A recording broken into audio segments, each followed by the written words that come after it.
Real people, real celebrities, real talk. Join the Breakfast Club. Blast off in your Weekday ear. morning, 6 to 10. Morning, everybody. It's DJ Envy Angela Yee, Charlamagne the Guy. We are the Breakfast Club. Special guest in the building. Friend to the room, Marlon Wayans. What's happening? Marlon. What's happening? Y'all need some applause or something. Whoa! Hey. Come on, let's get in. First, when are we going to get your brother up here? Which and one? squash Your this bruh. beef with Charlamagne? Sean, don't fuck with me, dog. Sean. We have to get over it. I gotta be honest. He don't shout at me. Does that make you, no, does that because make you Sean, disloyal? huh? Does that make you disloyal? We had our conversations. You gonna go on there without me? What you gotta tell him in You business, gonna go on though? there? I was like, look, man. At the end of the day, you know, Sean. Since we was kids, all right, Sean. I would tease people, and they'd be like, "Oh, Marlon's silly," you know, on the block. We grew up like 40 blocks from there, Fulton Projects.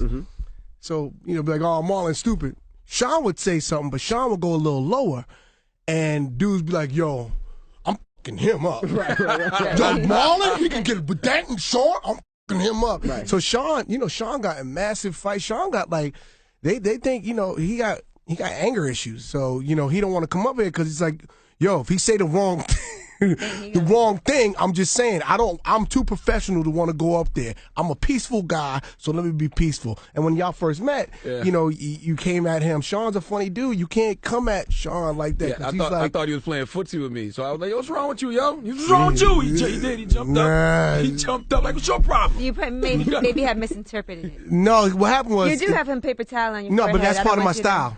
I don't do want you that. to continue like that. I just want to do it like that. You know, he got that thing on that says, I'm gonna rock this in Out of all the in things that's favor. on people's head in here, that's what you point out here? That's What to is help that? him. I have no idea. What are you doing? I was cleaning up a room in my house, and I saw it this morning, and it was really cold. You like you auditioning for a good version of Cats. So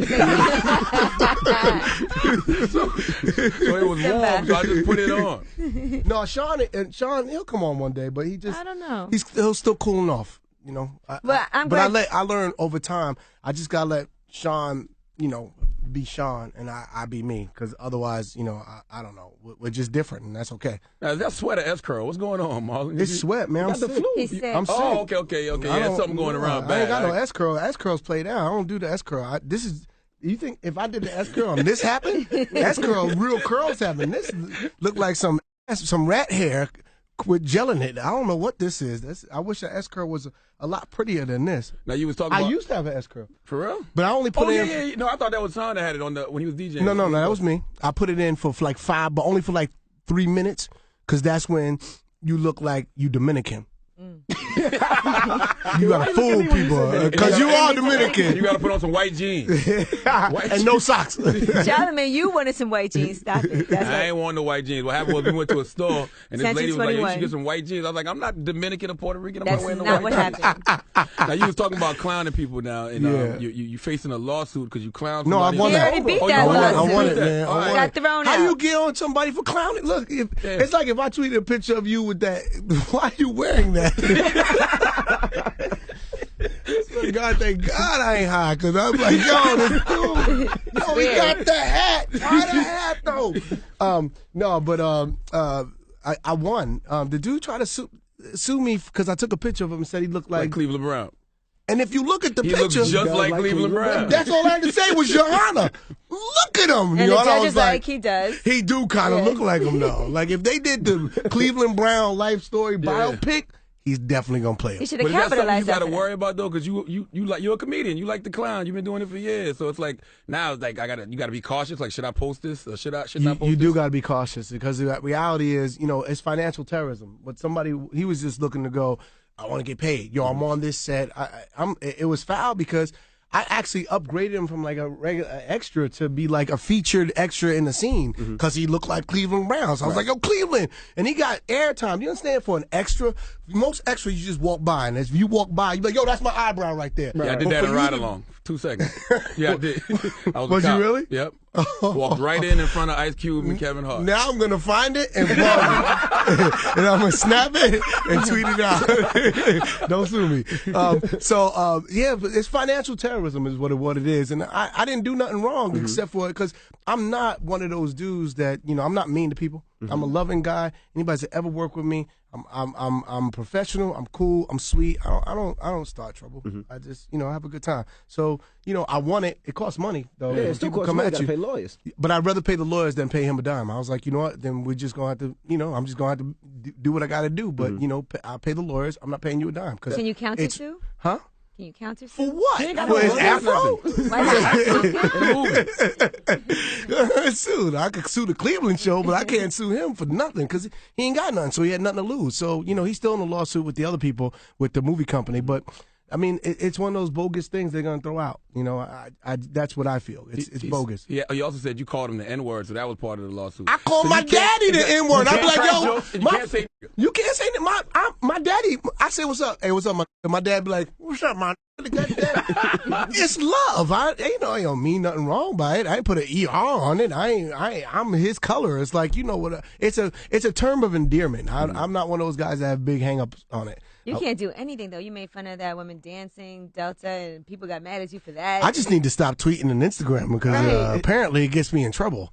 But she couldn't dance. I'm just stating the facts. This white girl was dancing. I thought, dude, she was dancing, and I didn't know what rhythm she was dancing to. I was at the Beyonce and Jay concert, and she was just bumping into me like I thought she was slam dancing. I was like, I thought I was at an ACDC concert or something, and she kept bumping into me. I was like, what in the world? And I just took a picture like, do you see how unrhythmic this girl is?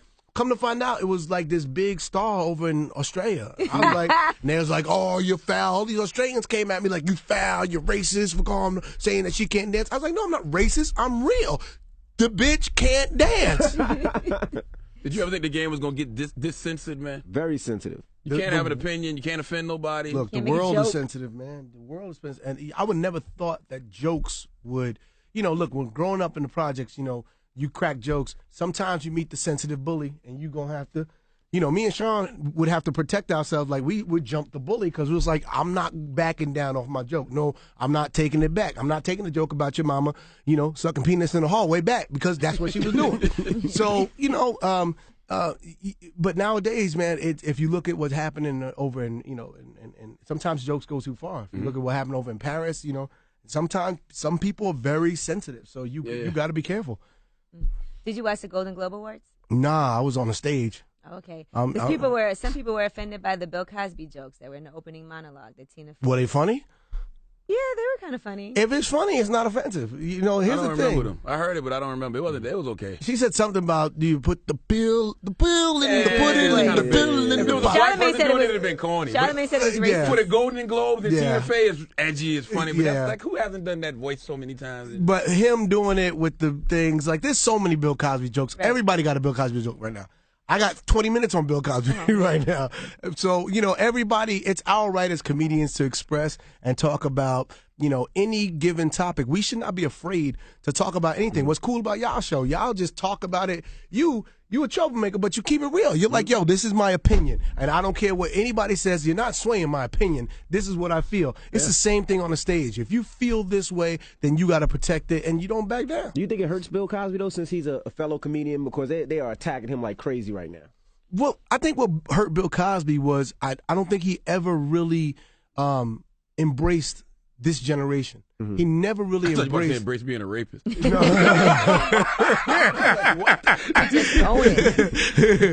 put that in his show, the Cosby Show. Part of his storylines. He did a little bit the other night, though. The other night he told the girl, he said, you're not supposed to drink around me. That's funny. Yeah, that's hilarious. That was funny. And people got offended, and one guy was like, nobody joking about that? No, you do joke about it. Especially, that made me go, he didn't do it. Because you ain't going to joke about something that you really do. Right. That was a really funny joke. But the thing about it is, what was your question? He didn't embrace this generation. He didn't embrace the younger hip-hop generation. He was very scrutinizing about hip-hop, about pulling your pants up. Pulling your pants down. Like me and my brother's show, he would come after us and call us all kind of names and say, that show shouldn't be on the air. And it's just like we come from a different perspective. I'm sorry. We didn't come from, green trees in the suburbs. No, I came from the projects of New York City. I came from, literally, I'm raised in a jail. You don't understand the perspective that I come from. So this show may not be for you, but for you to publicly attack me, it's hurtful. And there was times I'd want to reach out to him, but his moles wouldn't take my call. Stupid. Did he ever reach out to y'all? Because you always hear stories about Bill would call up. No, he other talked to comedians. Damon because Damon had a good show. Damon was a father in the suburbs. You know, understand, just because you're not in the suburbs and you come from, you know, this is our real perspective. Me and Sean only were doing a show about two guys trying to make it in New York City. And we were brothers, and it was a positive show. And yeah, we were physical, and yeah, we were crazy. But, you know, just because you're physical, it don't mean you're a buffoon. I get real pissed off when I hear that. Like some of these uppity, you know, people call people and buffoons. No, that's called physical comedy. Jim Carrey can be a physical comedian, and he's not a. You know what I'm saying? White people go, oh, Jim Carrey's.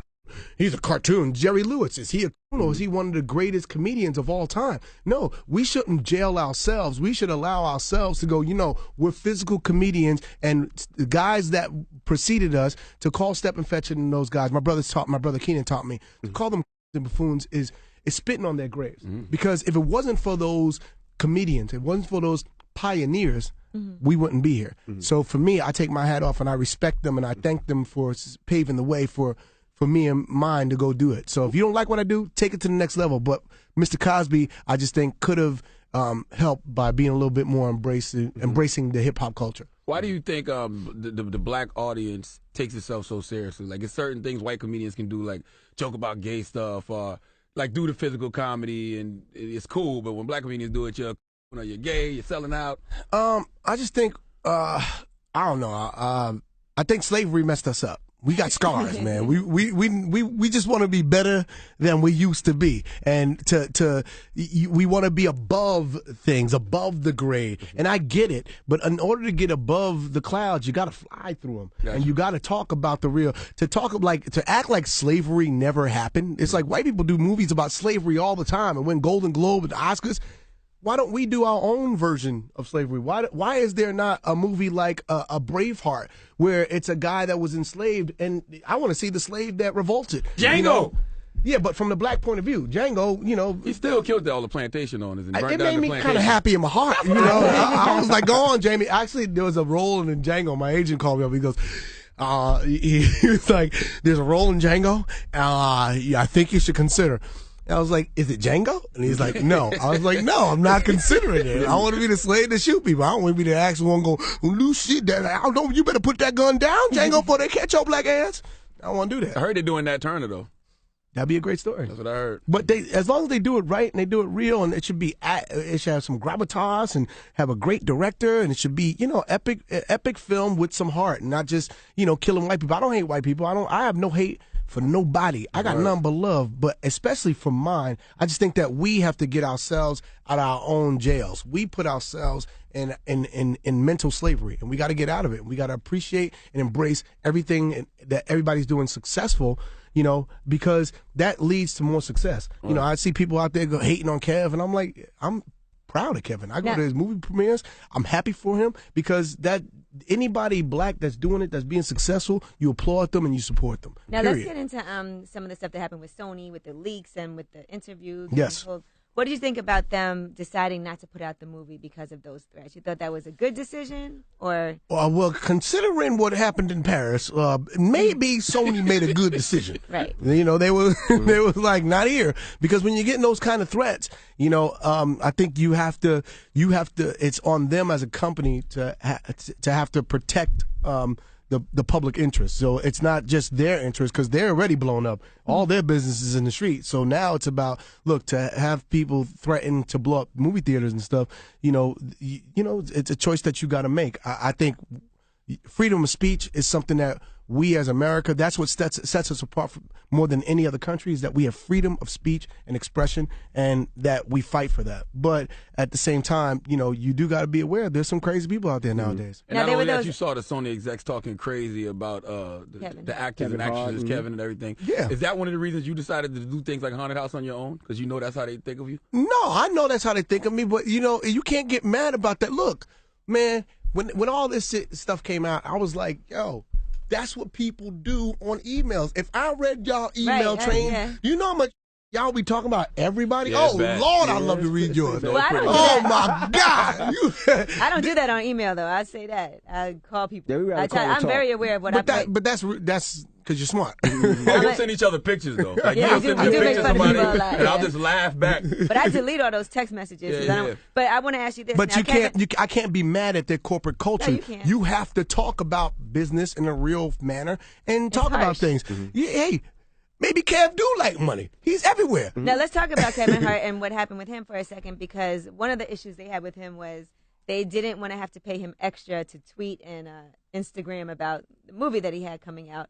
And that was one of the things that they really talked about. They said, you know, how about we just don't promote the movie and let it flop, and he has the next couple of movies with us, and then he'll learn his lesson.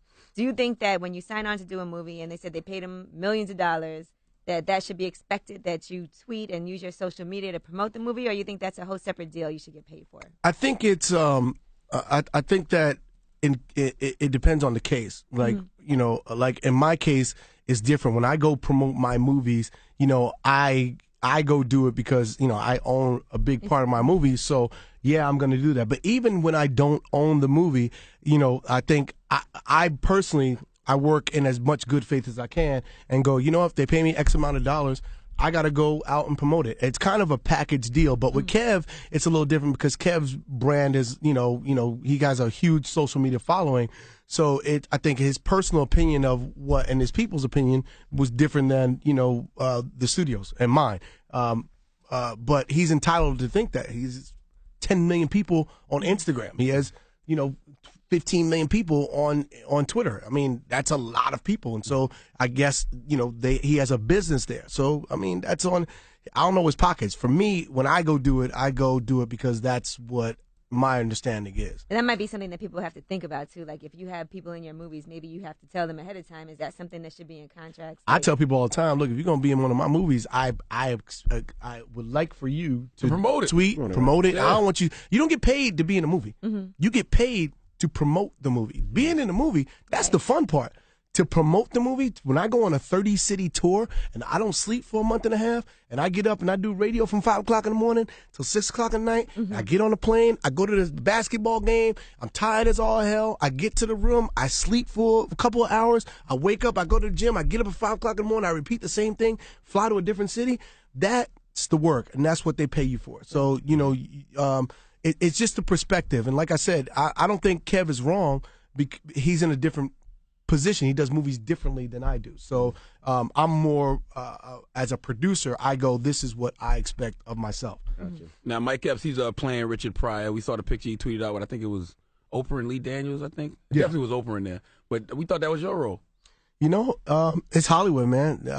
It's funny. It was Damon's role, and then it was Eddie's role, and then it was Mike's role, and then it was my role. And Nick Cannon and then jumped it was up. Nick Cannon's role, and then it's Mike's role. So until that movie get made, I don't know whose role it is. And next thing I know, it's like, it'll be Kevin Hart. Kevin Hart as Richard Pryor. Lord have mercy. You know what I mean? It's like you don't know, and you don't until the movie gets done. It doesn't.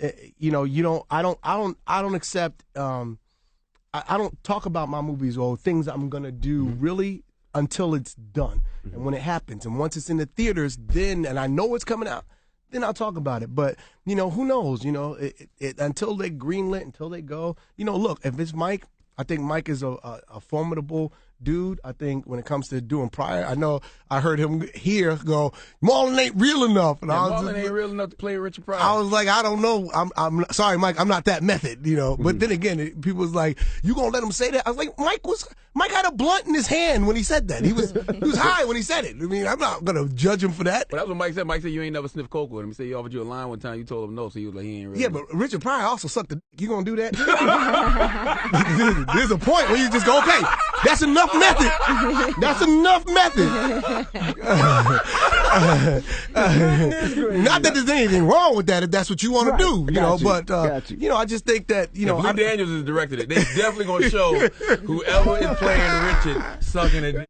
You can guarantee that. That was very honest of him to admit all of that in his biography. No, but that's what you love about Pryor. Right. No, Pryor did this thing that was so beautiful, man. On one of his specials, he did Live and Smoking. It was his first time really like doing stand up. He went to Berkeley. He came back and he was like, okay, I'm gonna be truthful. And so he did this one joke. He goes, you ever suck a? Because you get addicted to sucking. And the audience was like, and he's like, I'm just with you. And then he thought about it, and he was like, nah, I ain't. And I thought that was so brave of him, like, to just be like, yo, that's tapping into truth. And when you start doing that, that's what sets him apart more than anybody else, is that he took his pain, he took his truth, and he put it out there. And you was just like, wow. Whether you liked it or you hated it, you respected the fact that that man was truthful. When I read that in his book, I thought it was honest as hell, because he was like, he didn't realize it was a And then he said, F it. He liked it after he kept going. In prior convictions, which was honest and truthful. I don't think you'd have to do that in order to be a real. Like, for me, I'm an actor. I went to Performing Arts High School for 4 years. I'm beyond stand-up. I've been doing for 4 years, and I started doing it to prepare for the role of Pryor. But now I sit there and go, I started out wanting to play a great. Now I want to be a great. I just love doing stand-up. You only been doing stand-up 4 years? 4 years. It's making me great. I had no idea. Everybody's like, why are you on the road? You do movies. Why are you on the road? Because it's making me better. I'm getting better. I'm getting paid to go to school. I'm getting paid to grow as an artist on a stage every weekend and know what people laugh at in Baltimore, know what they laugh at in Kentucky, know what they laugh at in Atlanta, know what they're laughing at in Chicago. What does an all-white room laugh at? How do I need to say this same joke to appeal to them? Okay, what is an all-black crowd like? Okay, everybody's different. The more you do it, the better you get. And I'm in this art form to grow my science, and one day it's going to continue to grow my business, and and one day my give back is going to be crazy. Now, you said you as a comedian, you said you got 20 minutes on Cosby. Oh, yeah. Can you clown Bill Cosby as a comedian? Like, and Hannibal's my man. He hates when I ask comedians this question, but would you have done that if you were him? Just to say he's a rapist on stage? I think he was just being, I think a comedian can talk about whatever he chooses to talk about. It was kind of throwing him under the bus a little bit. You heard the body go, ka-dunk, ka-dunk, ka-dunk, ka-dunk, but at the same time, it was more of a statement than it was a joke. But it was a funny kind of analogy, kind of a thought, and it's like, man, that is kind of true. So I'm not mad at Hannibal for saying it, And he had been saying it just all of a sudden got somebody taped it. Hot. Yeah, and that's why video cameras should not be allowed in comedy clubs. It's like Vegas, man. If somebody had a camera on you in Vegas, what happens in Vegas stays in Vegas. What happens on a comedy club happens on the stage should stay on the stage. Everybody wants to if Hannibal put that out in the special, it's different because Hannibal's saying, okay, this is something that I stand by, that I think is absolutely hilarious, and I want the world to see this. But for somebody to have him in a club and he's just kind of saying a blanket statement, you don't know if that's a bit that he was going to put in a special. It's wrong. It's out of context. And, I don't think he would put a hero like Bill Cosby on a chopping block like that. I don't think any of us would, because we love and adore Cosby. And like I said, although he could have reached out to the hip-hop generation a little bit more, but that's not where he's from. He's, Cosby, that old crotchety man, like, you do better. You do better. Take that hat off. Slick your hair. Button your shirt to the top. He's that old. Ears off. If you want to. He's 80 years old. His eyes hanging out his head. You gotta let him go. If he did it, I don't know. I wasn't there. The only people that know what really happened is Bill Cosby, the girls. But you've heard stories. And all the moles on Bill Cosby's face. That's all. You think he did it though? Because you've been in Hollywood for a long time. You've heard these stories before. I don't know. I'm just like, where did you get all these drugs? That's some good drugs. That's the best Molly. That's that $100 million Molly there. No, I don't know. I wasn't there, man. I mean, but you talk about the 70s. They were all high. They were all doing drugs. I mean, half the girls that's coming out probably did something. It may have been consensual drugs that they did. Right. You don't know. I wasn't there. So, basically, everybody was passing out and getting what you're saying. That was the 70s. Pretty much. Now, how do you look at Richard Pryor sucked the dick. Had no idea. But he's like, I'm here. Why not? Goodness gracious. Now, how do you and your brother do shows? Do you close? Does he close? Y'all close together? Sean normally closes. Really? Yeah, man. Sean is one of those dudes, man, for 25 years up and going, dude, please drop a special. He's one of the funniest dudes. I absolutely know him. I went on tour this summer, me, Sean, Damon, and Keenan. And when I tell you, like, this show was so crazy, like, for me, it grew me because I had to go on. They put me last sometime. And I was like, okay. You gonna make me close 4 years in? So it made me step up. But they're all tacticians. They're all the way they construct comedy. If you look at the movies, if you look at the sketches, they don't just do like a sketch. No, they do something that resonates. That 25 years you watch it and you go, yo, that homie the clown was absolutely hilarious. Yo, that Frenchie sketch was absolutely, like, you look at like Don't Be a Menace and you go 20 years later. We did Don't Be a Menace 20 years ago. Kids today are like, yo, that movie Don't Be a Menace you did? Hilarious. I'm just like, it's 20 years it's crazy, later. I was in the barbershop the other day and Living Color was on and Mr. Ugly Man sketch came on. And I was like, I forgot all about it, but we was crying, laughing like it came out yesterday. Yeah, man. That was, You just say it, I remember. that was 15 years ago. How old were you then? He was like 20? I was 20 years old. Okay. Actually, that was 20 years ago. Yeah, it had to be longer than 15. That was 20 years ago. I'm 42. That was 22 years It ago. had to be longer than 20. That was 22 years ago. I'm 42. So that was, Damn. I was 20 years old on Living Color. Did you ever catch flack for stuff like that? Did Shab ever run up on you? Like, I saw him and I ran. I saw him and my brother was like, yo, he was like, if Sean was trying to be funny, he was like, yo, Shaba, Marlon wants to meet you. Then he turned around and said, Jabbar! I was like, I was gone. Because he was on the show and he did the show. And I want to see him. sometimes, but look. Keenan said Tyson ran up on him in the club one night. Oh, yeah, he bit him. He bit Damon on the shoulder.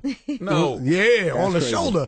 Look, we got so much flag, but that's the thing. It's like, look, when you do, you got to be unapologetic. That's why I don't have a lot of like industry friends, because I don't know if I'm gonna talk about you, and I don't know if you're gonna be upset about that. Right. I don't want to be limited by what I'm gonna say. If I talk about my family, we talk about each other. That's just what we do, you know. And it's not to be hurtful, but I just gotta be truthful. Even when y'all do shows, right? Like it's for y'all, and it's really different generations. Yes. Is the audience that diverse? Does it show in the audience? We had crowds from like 60-year-olds to 15-year-olds, 20-year-olds, and it was an amazing show because we got 5 standing ovations in the show, and it wasn't like actually it was 10 because when you first come out they give you one, but that's not the true standing ovation. The true standing ovation is because people are funny. They give you that whoa, they're excited first 3 minutes, and then they go, all right, make me laugh, Right. And when they start doing that and they dig in on you, that's when it's joke by joke, you start making them laugh. And you earn them propelling up out their seat when you exit. When you say goodnight and they propel out their seats because you hit them with that last joke that was just so damn strong that wiping tears. People was like, yo, this was an ab workout. We got literally 10 standing ovations within the course of a 2-hour show. It was an amazing show. I wish we would have did a special. Now, how did y'all figure out who went first? Because you said sometimes you close. How did y'all figure that out? Was it just a number drawn or? Nah, it depends. Depending on what mood they were in. Like, you know, my brothers sometimes, they're funny because we started, I start out first. And because when I come out, I bring a lot of energy. My set is like, you know, real like energetic, crazy. I'm here, I'm there. I'll jump in the crowd. Like it's out there. So they was like, okay, you think you're good? Because when you get the fresh audience, it's a little easier. Right. So like, all right. Damon was like, you think you're good? Let's see how you do when you have to go after me. And so they put me after Damon. And I was like, okay. And that's intimidating because Damon is the stand-up like in the family. He's known as that guy. So I had to go after him, follow him. I was like, okay. So I did well still. And then, so we just switched it up. And then on my birthday, they made me close. And when we did it, they were being funny because I have a bad habit of kind of going over. So I do like 5 minutes too much, and my brothers would be like, Sean would be like, yo, it's time, get on stage. And so when they put me last, each one of them did like 45 minutes in front of me. The audience was so tired. By the time I got on stage, they was just like this. I do my best joke, and they go, It wasn't even laughing. But little by little, it grew me. That grew me, and I'm happy to have had that experience.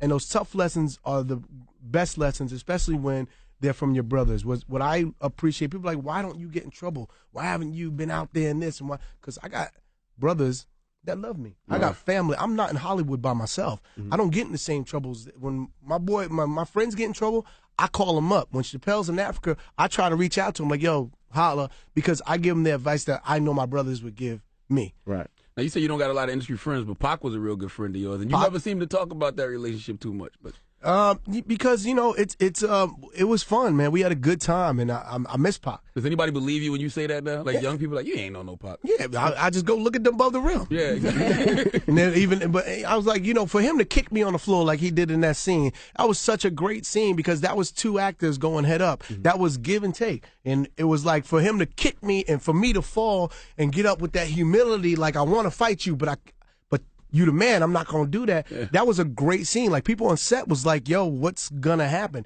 But to have worked with him, and I could sit there. That wasn't in the script? No. Damn. So he just decided to kick you? He just kicked me. I was just like, and I went with it. I went with it. We kind of talked about it before the scene. I was like, yo, go for it. I said, whatever you need to do, just go there. Yeah. I know we're going to be a kick. I know we're going to be a slap. I know it was a gun to, whatever you need to do, just, it's a trust thing with actors. I don't know if I got Pac that. But me, Omar Epps, Pac were like, Omar did Juice with Pac. And so me and Omar went to Performing Arts High School together. So Pac went to Performing Arts High School in Baltimore. So we all grew up in the hood, but we all were Performing Arts High School kids. But Pac just remained thoroughly gangster. Mm-hmm. Me and Omar was like, once we put our tights on, we were tied to guns. Right. So, but Pac was, we used to hang out, like chill out, and we go to the Bronx or hang out with some girls, and we had a good time, bro. And I saw Pac the night he died, man. I saw him 20 minutes before he died, and that was the last time I saw him. I went over, said what's up, gave him love, and 20 minutes later, I heard he got shot. Did you ever give him a call and say, hey, bro, you wildin', bro, with the whole East Coast, West Coast thing? Like how you said you called Chappelle in Africa? I would tell Jada to tell him, because I would never see him. Every now and then I would see him, I'd be like, you good? Yeah. I'm good. Like, when he was in that space, he was in that space. Pac was just committed, man. And not to say that he wasn't gangster. Pac was gangster. He shot two cops. He shot many of people. He was that dude. When we did Above the Rim, he shot two cops in Atlanta. When he was doing Above the Rim, he had a rape charge. Okay, we get it. You are gangster. He was so gangster, my mom called me and was like, baby, I don't want you hanging out with that boy. That's when you know somebody thorough. when your mama dad gonna hang around him. He seemed like he's a nice guy, but he got a bad element around him. So you don't hang out with him. And that was the one time I actually listened to my mom. I kept a little space, but we was cool. And I miss him, and I know that this generation could have really have used a guy like him because he understood. He was our Malcolm. They would have understood him. I got one last question. Yes. About Haunted House 2. Yes. It did $23 million. The first one did great at the box office. Yes. But critics always seem to pan the Haunted House movies. They hate me. Critics hate me, and that's okay. I understand. It's hard understand. A critic is an educated person. Mm-hmm. A critic goes to college, for writing, or they get their masters. They're not gonna laugh at a 2-minute fart joke. I'm sorry. It's not. They're not going to find the subtleties in they look at things and go, that's racist. It's not racist. If you ever seen a black person and a Dominican or a black and a Puerto Rican talk, we all racist with each other all the time, but that's just how we do it. That's our humor. So when you see me and the Mexican guy in my movie talking about, race, it's funny to us, but to them, they're not going to think it's funny. For our generation, they'll think it's funny. And it's crazy because on video, that movie, I think it would have done as well as the first one or better, because to me, it's a better movie. Mm-hmm.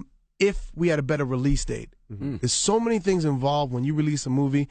Your release date is so important. You don't release an R-rated movie on the day that Jesus was reborn. It's just, he's just not good. That's the second time we released an R-rated movie on that kind of day. It's never going to be good. So if I had waited till October, I think the movie would have done better. Now, understand, we made the movie for like $3 million. So it's still profitable. Yeah. And then DVD and Netflix, it's killing. So what's more important, making a profitable movie or making something the critics like? Because Chris Rock was having that problem for a while until he made Top 5. Take box office. I'll take box office any day. I'll make it for the fans. If I make it, one day I will make a movie for critics. When I did Requiem, we did that for the critics. Mm-hmm. You know what I mean? Haunted House probably did much better, but critically, Requiem for a Dream is a masterpiece. There's some movies you do for the critics. For me, when I write and produce a movie, I do it for all those people that come out to the comedy clubs to laugh. I do it for all those people that tune in to the Wayans brothers. I do it for all those people that tune in that come to the theater opening weekend. I do it for the fans. I do it for the people, the little weed heads that's going to sit there and watch the movie on video and send it to their kids for their next generation. I do it for them. I do it for the audience because for me, I do it for the laughs. And one day I'll do a critic movie, and that's when I'll look for those reviews and they'll mean something to me. Not that they don't. When I get a bad review, I keep them because I want to frame them. I'm going to do a whole wall in my house of bad reviews because they make me laugh. They make me, some of the things that they say, I got to say, it's well written and well crafted. And I respect their job. Their job is to critique. I could never get mad at somebody's opinion. And that's what I have to constantly, Twitter taught me that. Just because somebody has an opinion, it don't mean they don't like you. It just don't mean they don't like something you did. Right. And that's okay. They are entitled to that opinion, and I'm not going to sit there and waste 140 characters trying to convince you to like me. If you don't like me, cool, I get it. If you do like me, cool, I get it. Hopefully, some people go, I like Haunted House 1, but Haunted House 2, man, that was some bull.